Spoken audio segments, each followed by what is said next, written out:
করব শুটকি মাছের তরকারি। এখানে নিয়েছি শুটকি মাছ সিদ্ধ করে হাফ হাফ করে ফালি করে। এখানে নিয়েছি পেঁয়াজ কুচি আর কাঁচা লঙ্কা কুচি, অনেকটাই 3খানা পেঁয়াজ আছে। এখানে আদা রসুন পেঁয়াজ শুকনো লঙ্কার গুঁড়ো। বাকি যেটা বলুন গ্যাসটা ধরিয়ে নিয়েছি। এখানে আমি কড়াইটা বসিয়ে দেবো। কড়াইটা গরম হয়ে এসছে, তেলটা দিয়ে দিয়েছি। মাছটা ভাজবো, দিয়ে দেবো মাছটা। মাছটা অল্প ভেজে নেবো।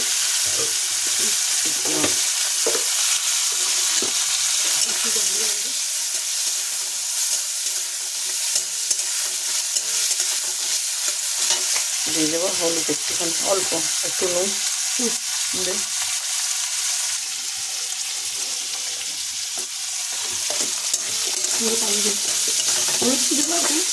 না ভালো লাগবে না।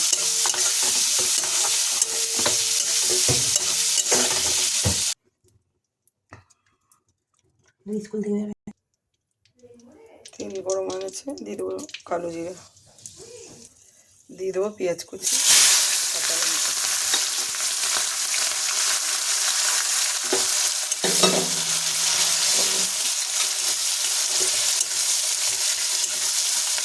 বাটা করলে আর এই মেয়েটা দিতাম না, কুচিটা মানে পেঁয়াজ কুচি দিতাম না, যেহেতু এটা একদম তরকারির মতো করবো, কষা কষা। কোনো সবজি টবজি না, কিন্তু খালি শুটকি মাছেই কষা, পুরো কষা হবে।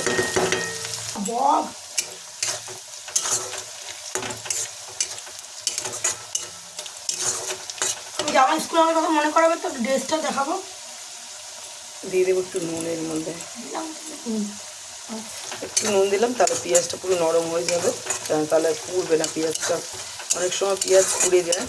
আপনারা অবশ্যই যখন মানে তেলে ভাজতে দেবেন নুন দিয়ে দেবেন, তাহলে পেঁয়াজ কিন্তু পুড়বে না কোনো সময়। আর যদি গ্যাসটা একটু মিডিয়ামের মধ্যে থাকে তাহলে তো আরও ভালো। আমার তো গ্যাস ফুলেই আছে, কিন্তু যেহেতু নুন দেওয়া আছে এটা পুড়বে না সহজে। নইলে কিন্তু পেঁয়াজ পুড়ে একটা বিশ্রী গন্ধ হয়ে যায়। এবার আমি দিয়ে দেবো যে পেঁয়াজ আদা রসুন শুকনো লঙ্কা হলুদ, শুকনো লঙ্কার গুঁড়ো, হলুদের গুঁড়ো, পেঁয়াজ আদা রসুন বাটা,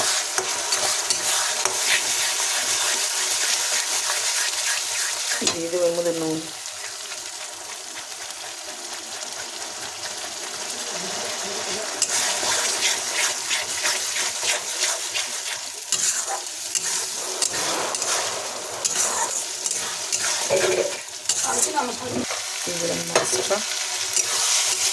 মাছটা দিয়ে নাড়াচাড়া করছি।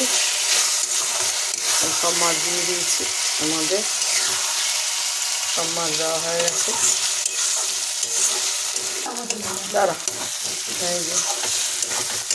একটু কষাবো।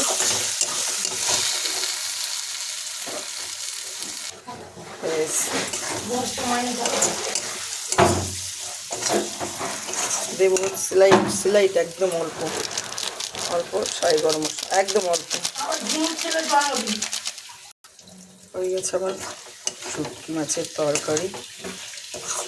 আর এর আগে দেখেছি বাটাটা কিন্তু পেঁয়াজ কুচি টুচি আমি কিচ্ছু দিইনি, এটা যেহেতু তরকারি মতো করেছি তাই বাটার মতো নিয়ে যেটা মাছ আর কি ওইটার মাছ দিয়েছিলাম মিক্সি করে, এটা পুরো মাছ গোটাই দু ভাগ করে কেটে দিয়েছি। হয়ে গেছে, গ্যাসটা অফ করে দিলাম, নামিয়ে নেব। হয়ে গেছে শুটকি মাছের তরকারি। দেখুন কালারটা কেমন এসছে। ভালো লাগলে লাইক করবেন, কমেন্ট করবেন আর শেয়ার করবেন। আর অবশ্যই এইভাবে বানিয়ে খাবেন। শুটকি মাছের কষা বলে এটাকে, অ্যাকচুয়ালি তো শুটকি মাছের কষা। অবশ্যই এইভাবে খাবেন, খুব ভালো লাগে গরম গরম ভাতে। শুটকি মাছের কষা হেভি লাগে খেতে।